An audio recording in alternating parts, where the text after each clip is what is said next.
Hello, Paul Rayburn, real estate appraiser, and there's been a fair bit of focus on using um, nationally developed or larger aggregated market models, home price indexing, um, and I just thought this was a good file to share this on. So this is our MLS provides this index here. Okay, so they've got home price index, and now this is this particular assignment is a one bedroom apartment.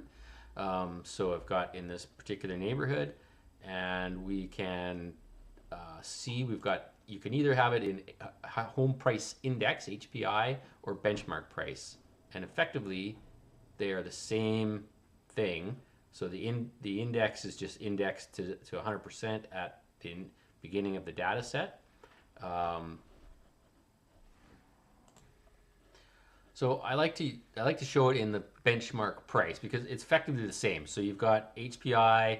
This is whatever that is, about 8.5%, and it's going to be the same thing for the price. I just want to show how you, whenever possible, want to develop your own market analysis and not just rely on an MLS type price index.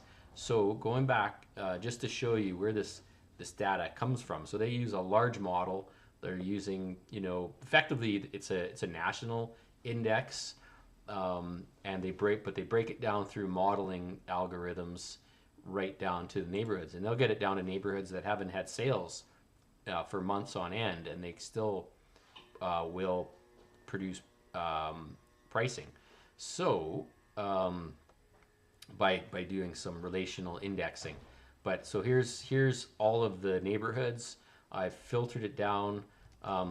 In our case, they will give you a link to this file, so you can download that, and then you can find out, well, what is the benchmark building, what your unit, what is it, what are we analyzing here? So this helps you to understand that. So it's effectively, I filtered it down to that neighborhood, to the apartment, and that's what you get. And now the benchmark model is a 2-bed, and you can do this for anything, for single family or whatever, 2-bath, 5 total rooms, 1,036 square feet. This is what they say is the most, typical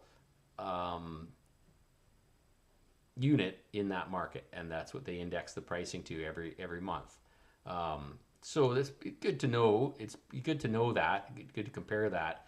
Now in this case, as I said, my subject is a 1-bed, 1-bath apartment, and this also showed that the average year built was 2004. Ours are built in the early 90s, so it's not exactly the same, but and now we want to look at this. So just to get it overall, now just for some background, this is a divorce file.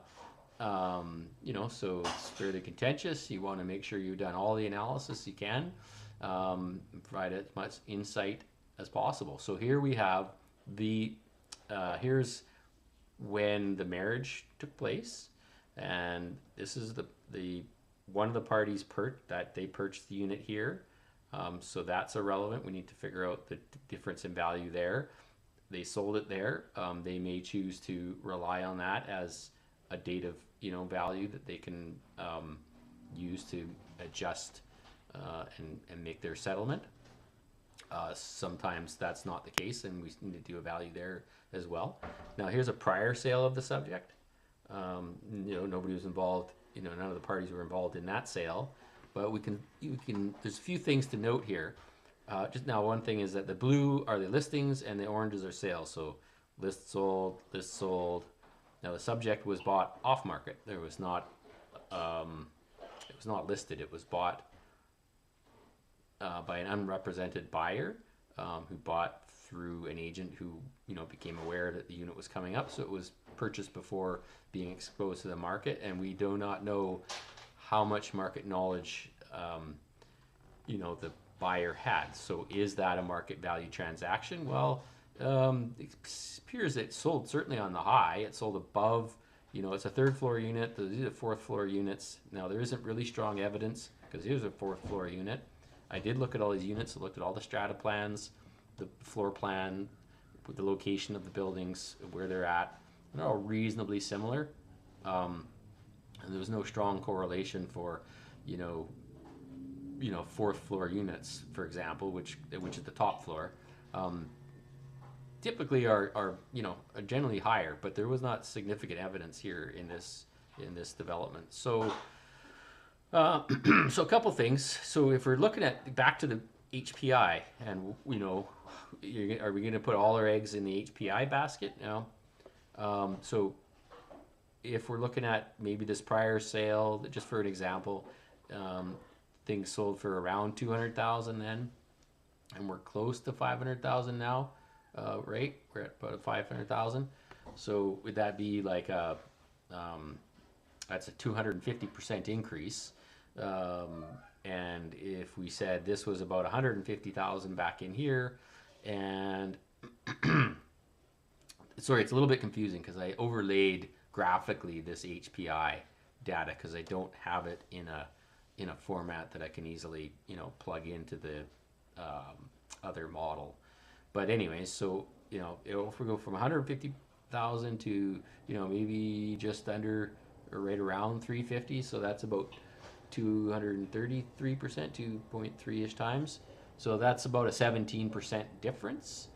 That's a fairly big number. Now we're talking $50,000-$60,000, worthy of some analysis. Now, of course, it's not going to be that much over this time period, and we can analyze that a little further, but that's not my intention here. Is just to bring that to your attention. And also, and if I didn't point it out already, the blue are the listings and orange are the sales. Now, these are listings that didn't sell, so they expired, didn't sell. Possibly if we didn't have any sales in this time period, so probably the market would have followed a little closer to the benchmark. I think the benchmarks do highlight that fairly well, but certainly not to this extreme. And that's the next point I wanted to make is, so you've got here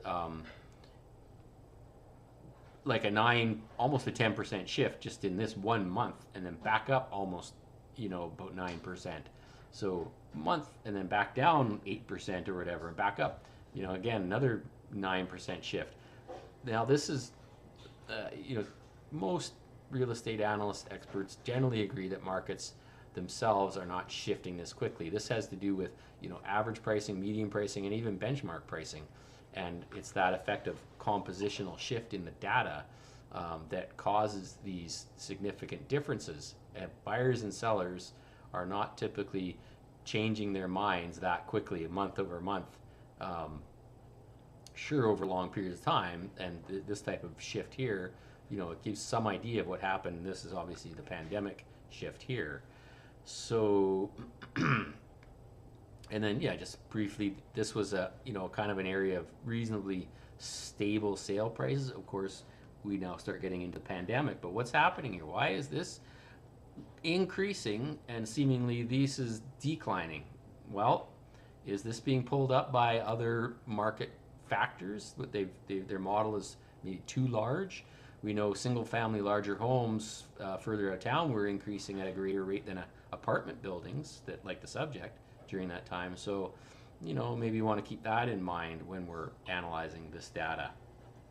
So that's the gist of what I was getting at is if at all possible, try and develop your own market condition adjustments or analysis anyway, and to help maybe qualify some of that additional data you may be looking at. And as always, I strongly recommend taking George Dell's course, Stats, Graphs, Data Science. Join the community of Assett Analysts, where we help each other to build up tools and methodologies, and learn more about becoming and maintaining the impartial expert in the real estate valuation industry. Thanks for joining in, and as always, please reach out if any questions. Please contact me and let me know. I'm happy to help answer questions or help you get to the next level or collaborate on some things. So thanks again.